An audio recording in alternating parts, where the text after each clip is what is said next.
हर इंसान पैदा तो साधारण होता है, लेकिन कुछ लोग दुनिया बदल देते हैं। क्यों? क्योंकि उन्होंने एक ऐसी कला सीख ली जो स्कूल नहीं सिखाता, जो समाज नहीं समझता, और जिसे सीखने के बाद इंसान सिर्फ सफल नहीं अमर बन जाता है। इतिहास गवाह है, लियोनार्डो डा विंसी ने भी यही रास्ता चुना था, निकोला टेस्ला ने भी, चार्ल्स डार्विन ने भी। उन्होंने जल्दी सफलता नहीं चाही, उन्होंने मास्टरी चाही। आज की दुनिया तुम्हें जल्दी अमीर बनना सिखाती है, लेकिन मास्टरी तुम्हें ऐसा इंसान बनाती है जिसे दुनिया कभी भूल नहीं पाती। तो अगर तुम्हें भीड़ में खोना नहीं है, अगर तुम अपनी असली क्षमता को जगाना चाहते हो, अगर तुम अपने अंदर छिपे जीनियस को बाहर लाना चाहते हो, तो यह वीडियो तुम्हारी जिंदगी बदल सकती है। चैप्टर 1, तुम्हारे अंदर छिपा हुआ जीनियस। दुनिया का सबसे बड़ा दुख असफल होना नहीं है, दुनिया का सबसे बड़ा दुख है अपनी असली क्षमता को कभी पहचान ही न पाना। ज्यादातर लोग पूरी जिंदगी वही बनते रहते हैं जो समाज उनसे बनवाना चाहता है। बचपन में जब तुम कुछ अलग करना चाहते थे, कुछ नया बनाना चाहते थे, घंटों किसी एक चीज में खो जाते थे, तब तुम्हारे अंदर की नेचुरल कॉलिंग तुम्हें संकेत दे रही थी। लेकिन धीरे धीरे लोगों की आवाजें तुम्हारी अपनी आवाज से ज्यादा तेज हो गईं। यह मत करो, इसमें करियर नहीं है, लोग क्या कहेंगे। और फिर एक दिन इंसान पैसे कमाने लगता है, लेकिन अंदर से खाली हो जाता है। रिसर्च बताती है कि जब इंसान अपने नेचुरल इंटरेस्ट के अनुसार काम करता है, तब उसका दिमाग डोपामाइन और डीप फोकस की ऐसी अवस्था में चला जाता है जहां सीखने की क्षमता कई गुना बढ़ जाती है। इसी वजह से कुछ लोग एक ही काम में असाधारण बन जाते हैं, क्योंकि वे मजबूरी से नहीं, भीतर की आग से काम कर रहे होते हैं। एल्बर्ट आइंस्टाइन बचपन में घंटों अकेले बैठकर कॉम्पास को घुमाते रहते थे। उन्हें समझ नहीं आता था कि कोई अदृश्य शक्ति उस सुई को क्यों मोड़ रही है। वही क्यूरियोसिटी आगे चलकर दुनिया बदल देने वाली सोच बनी। लियोनार्डो डा विंसी बचपन से हर चीज को ऑब्जर्व करते थे, पक्षियों की उड़ान, पानी की चाल, इंसानों के चेहरे। लोग उन्हें अजीब समझते थे, लेकिन वही अजीब आदतें बाद में उन्हें इतिहास का सबसे महान क्रिएटिव माइंड बना गईं। यही मास्टरी का पहला नियम है, तुम्हारी सबसे गहरी जिज्ञासा ही तुम्हारी असली दिशा होती है। लेकिन समस्या यह है कि आज की दुनिया तुम्हें खुद से दूर रखना चाहती है। सोशल मीडिया तुम्हारा ध्यान तोड़ता है, कंपैरिजन तुम्हारा कॉन्फिडेंस खा जाता है, और फियर तुम्हारी ओरिजिनलिटी को मार देता है। धीरे धीरे इंसान भीड़ का हिस्सा बन जाता है, जबकि उसके अंदर एक अलग पहचान जन्म लेने के लिए तड़प रही होती है। रॉबर्ट ग्रीन अपनी किताब मास्टरी में बताते हैं कि इतिहास के लगभग हर महान इंसान ने सबसे पहले खुद को समझा, दुनिया को नहीं।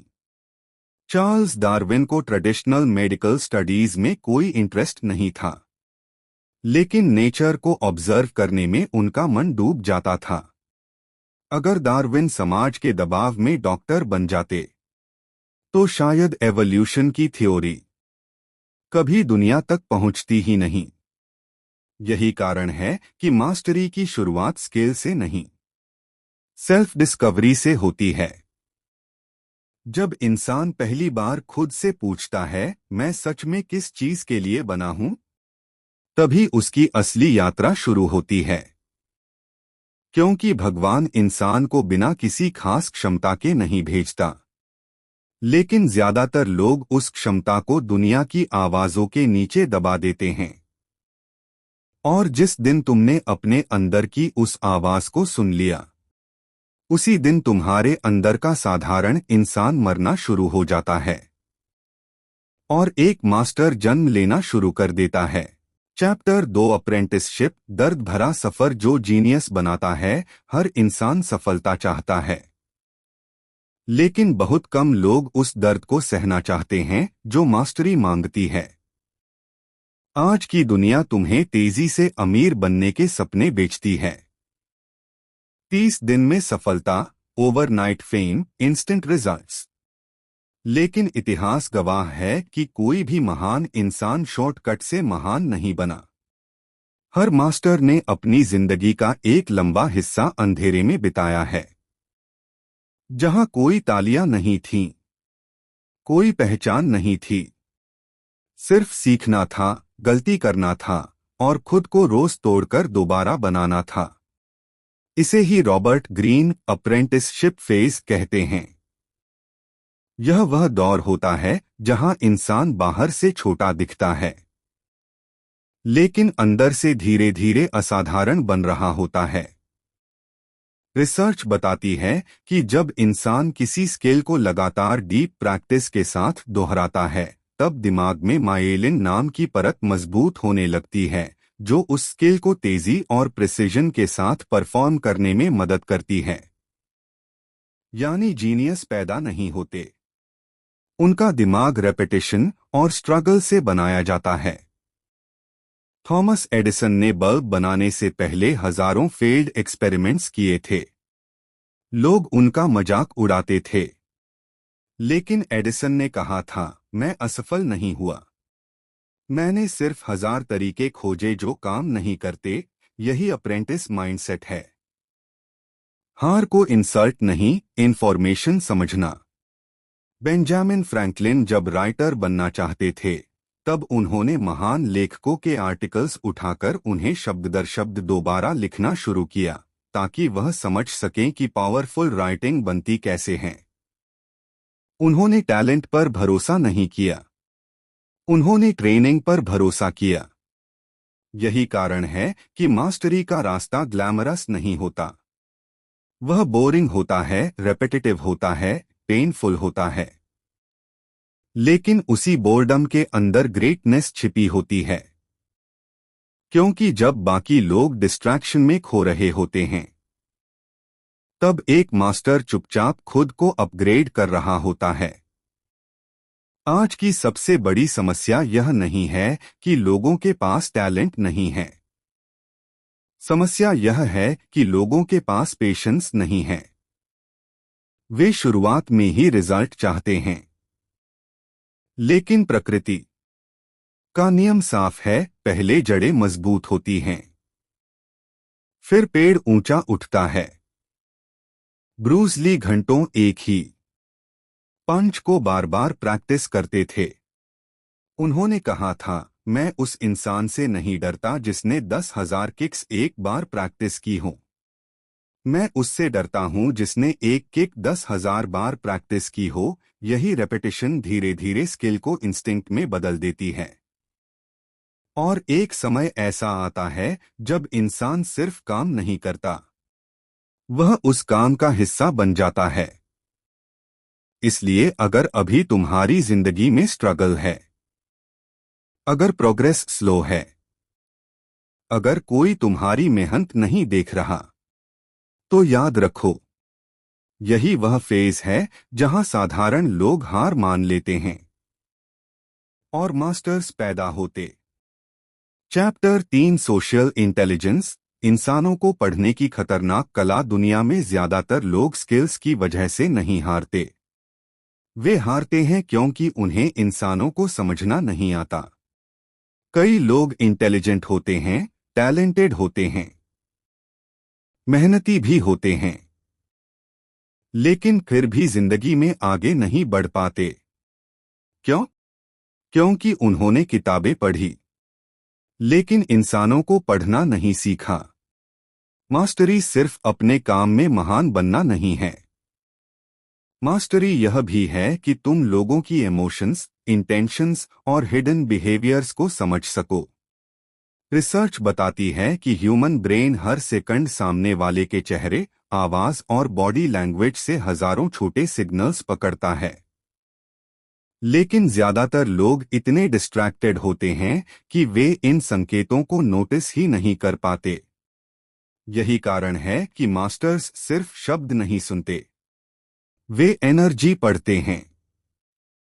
वे समझ जाते हैं कि कौन सच बोल रहा है, कौन डर रहा है, कौन मैनिपुलेट कर रहा है और कौन सिर्फ दिखावा कर रहा है। क्योंकि जिंदगी में सबसे डेंजरस दुश्मन अक्सर मुस्कुराते हुए मिलते हैं। अब्राहम लिंकन की सबसे बड़ी ताकत सिर्फ लीडरशिप नहीं थी, बल्कि लोगों को गहराई से समझने की क्षमता थी। वह अपने विरोधियों को भी ध्यान से सुनते थे, उनके इमोशंस को समझते थे और फिर उसी हिसाब से जवाब देते थे। इसी वजह से लोग उनसे इमोशनली कनेक्ट हो जाते थे। दूसरी तरफ नेपोलियन बोनापार्टे अपने सैनिकों के चेहरे देखकर समझ जाते थे कि उनमें डर है या कॉन्फिडेंस। वह जानते थे कि इंसान लॉजिक से कम इमोशंस से ज्यादा चलता है। यही सोशल इंटेलिजेंस है, सामने वाले के दिमाग में क्या चल रहा है उसे बिना बोले महसूस कर पाना। लेकिन आज सोशल मीडिया ने इंसानों को कनेक्टेड कम फेक ज्यादा बना दिया है। लोग मुस्कुराते हुए फोटोज डालते हैं, लेकिन अंदर से टूटे हुए होते हैं। लोग कॉन्फिडेंस दिखाते हैं, लेकिन भीतर इनसिक्योरिटी छिपी होती है। और जो इंसान इन मास्क्स के पीछे की सच्चाई देखना सीख जाता है, वह कभी आसानी से मैनिपुलेट नहीं होता। मास्टरी में रॉबर्ट ग्रीन बताते हैं कि ईगो इंसान का सबसे बड़ा अंधापन है। जब इंसान सिर्फ खुद को प्रूव करने में लगा रहता है, तब वह दूसरों को समझना बंद कर देता है। लेकिन मास्टर्स ऑब्जर्व करते हैं, जल्दी रिएक्ट नहीं करते। वे कमरे में सबसे ज्यादा बोलने वाले इंसान नहीं होते, बल्कि सबसे ज्यादा नोटिस करने वाले इंसान होते हैं। यही कारण है कि महान लीडर्स पहले लिसनर बनते हैं। मार्था ग्राहम अपने स्टूडेंट्स को सिर्फ डांस नहीं सिखाती थीं, वह उनके इमोशंस को पढ़ती थीं, क्योंकि उन्हें पता था कि इंसान की असली शक्ति उसके अंदर छिपे इमोशनल पैटर्न्स में होती है। इसलिए अगर तुम्हें मास्टर बनना है, तो सिर्फ अपनी स्किल पर काम मत करो। इंसानों को ऑब्जर्व करना सीखो। उनकी आंखों में छिपा डर, उनकी आवाज में छिपी बेचैनी, उनके शब्दों के पीछे छिपा इंटेंशन समझो। क्योंकि जिस दिन तुमने इंसानों को पढ़ना सीख लिया, उसी दिन दुनिया तुम्हारे लिए पहले जैसी साधारण नहीं। Chapter 4 creative power. जब इंसान नियम तोड़ना शुरू करता है, हर इंसान सीख सकता है, लेकिन बहुत कम लोग कुछ नया बना पाते हैं। यही फर्क होता है एक स्किल्ड इंसान और एक मास्टर में। शुरुआत में हर मास्टर नियमों को फॉलो करता है, लेकिन एक समय के बाद वह उन नियमों से ऊपर उठने लगता है। क्योंकि असली क्रिएटिविटी कॉपी करने से नहीं, डीप अंडरस्टैंडिंग से पैदा होती है। आज की दुनिया ओरिजिनलिटी की बात तो करती है, लेकिन लोगों को इतना डिस्ट्रैक्टेड बना चुकी है कि उनका दिमाग खुद सोच ही नहीं पाता। लगातार स्क्रोलिंग, नॉनस्टॉप एंटरटेनमेंट और कंपैरिजन ने इमेजिनेशन को कमजोर कर दिया है। रिसर्च बताती है कि जब इंसान कुछ समय अकेले, साइलेंस में और बोर्डम की अवस्था में रहता है, तब दिमाग का डिफॉल्ट मोड नेटवर्क एक्टिवेट होता है, जहां डीप क्रिएटिविटी और ओरिजिनल आइडियाज जन्म लेते हैं। यानी क्रिएटिविटी शोर में नहीं, अकेलेपन में पैदा होती है। लेकिन ज्यादातर लोग अकेले रहने से डरते हैं, क्योंकि साइलेंस में उन्हें अपनी सच्चाई सुनाई देने लगती है। लियोनार्डो डा विंसी क्रिएटिविटी का सबसे बड़ा उदाहरण थे। वह सिर्फ पेंटर नहीं थे, वह साइंटिस्ट, इन्वेंटर, इंजीनियर और ऑब्जर्वर भी थे। वह घंटों पानी की लहरों को देखते रहते थे, पक्षियों की उड़ान को स्टडी करते थे, इंसानों के चेहरे बनाते थे उनकी क्रिएटिविटी इसलिए असाधारण थी क्योंकि उनका माइंड हर चीज को जोड़कर देखता था। यही मास्टरी का अगला स्तर है, अलग अलग दुनियाओं को कनेक्ट करना। स्टीव जॉब्स ने टेक्नोलॉजी को आर्ट से जोड़ा और दुनिया बदल दी। उन्होंने कहा था, क्रिएटिविटी बस चीजों को कनेक्ट करना है, लेकिन यह कनेक्शन तभी बनता है जब इंसान गहराई से ऑब्जर्व करता है। दूसरी तरफ पाब्लो पिकासो ने ट्रेडिशनल पेंटिंग रूल्स को तोड़ दिया। लोग उन्हें पागल कहते थे, लेकिन वही पागलपन आगे चलकर मॉडर्न आर्ट की नई भाषा बन गया। इतिहास में हर क्रिएटर को शुरुआत में रिजेक्शन मिला, क्योंकि दुनिया हमेशा नई सोच से डरती है। मास्टरी में रॉबर्ट ग्रीन बताते हैं कि क्रिएटिविटी का सबसे बड़ा दुश्मन फियर है, लोगों की राय का डर, फेलियर का डर, अलग दिखने का डर। इसलिए ज्यादातर लोग सेफ खेलते हैं और पूरी जिंदगी एवरेज बने रहते हैं। लेकिन मास्टर्स एक्सपेरिमेंट करते हैं। वे गलती करने से नहीं डरते, क्योंकि उन्हें पता होता है कि हर फेलियर के पीछे एक हिडन लेसन छिपा है। रिसर्च यह भी दिखाती है कि हाईली क्रिएटिव लोग अक्सर अकेले समय बिताते हैं, क्योंकि सॉलिट्यूड दिमाग को डीपर कनेक्शंस बनाने का मौका देता है। इसलिए अगर तुम्हें अपनी असली क्रिएटिव पावर जगानी है, तो कुछ समय दुनिया के शोर से दूर जाना होगा। खुद को ऑब्जर्व करना होगा, बोर्डम को एक्सेप्ट करना होगा, और सबसे जरूरी, लोगों जैसा बनने की कोशिश बंद करनी होगी। क्योंकि जिस दिन इंसान अपने अंदर की ओरिजिनलिटी को स्वीकार कर लेता है, उसी दिन वह भीड़ का हिस्सा नहीं रहता। वह एक नई दिशा बन जाता है, जिसे बाद में पूरी दुनिया फॉलो करती है। Chapter 5 mastery. जब इंसान खुद एक किंवदंती बन जाता है, मास्टरी कोई एक दिन में मिलने वाली चीज नहीं है। यह वह अंतिम अवस्था है जहां इंसान सीखना नहीं छोड़ता, लेकिन सीखने की जरूरत लगभग खत्म हो जाती है, क्योंकि उसका स्किल अब उसकी पहचान बन चुका होता है। इस स्तर पर इंसान सोचता नहीं, वह समझता है। रिएक्ट नहीं करता, वह सही समय पर सही निर्णय लेता है। इसे ही कहते हैं इंट्यूटिव इंटेलिजेंस, जब हजारों घंटों का अनुभव दिमाग में ऐसे जमा हो जाता है कि फैसला इंस्टिंक्ट बन जाता है। रिसर्च में इसे एक्सपर्ट इंट्यूइशन कहा जाता है, जहां लंबे अभ्यास के बाद दिमाग पैटर्न्स को इतनी तेजी से पहचानने लगता है कि कॉन्शियस थिंकिंग की जरूरत कम हो जाती है। लेकिन यह अवस्था पाने के लिए इंसान को पहले ईगो, फियर और इम्पेशंस को पूरी तरह छोड़ना पड़ता है। क्योंकि मास्टरी का सबसे बड़ा दुश्मन टैलेंट नहीं, अहंकार होता है। ब्रूस ली इस स्तर का सबसे शक्तिशाली उदाहरण थे। वह सिर्फ एक मार्शल आर्टिस्ट नहीं थे, वह एक फिलॉसफी थे। उन्होंने कहा था, I fear not the man who has practised 10,000 kicks once, but I fear the man who has practised one kick 10,000 times. उनका पूरा जीवन रेपिटेशन, डिसिप्लिन और अवेयरनेस पर आधारित था। उन्होंने अपने शरीर को नहीं, अपने माइंड को ट्रेन किया। इसी तरह मेरी क्यूरी ने अपनी पूरी जिंदगी रिसर्च में लगा दी। वह रेडिएशन के खतरों को जानते हुए भी अपने वर्क से नहीं रुकी, क्योंकि उनका फोकस फेम नहीं, डिस्कवरी था। और जोहन सेबास्टियन बाक ने हजारों कॉम्पोजिशंस बनाए, लेकिन कभी जल्दी फेम नहीं चाहा। उनके लिए संगीत एक प्रोफेशन नहीं, एक डिवोशन था। मास्टरी में बताया गया है कि मास्टरी का अंतिम चरण फ्लो स्टेट होता है, जहां इंसान समय को भूल जाता है, डर गायब हो जाता है और काम खुद एक मेडिटेशन बन जाता है। न्यूरोसाइंस रिसर्च बताती है कि इस अवस्था में ब्रेन के प्रीफ्रंटल कॉर्टेक्स की एक्टिविटी कम हो जाती है, जिससे सेल्फ डाउट और ओवरथिंकिंग बंद हो जाता है और इंसान पूरी तरह अपने काम में डूब जाता है।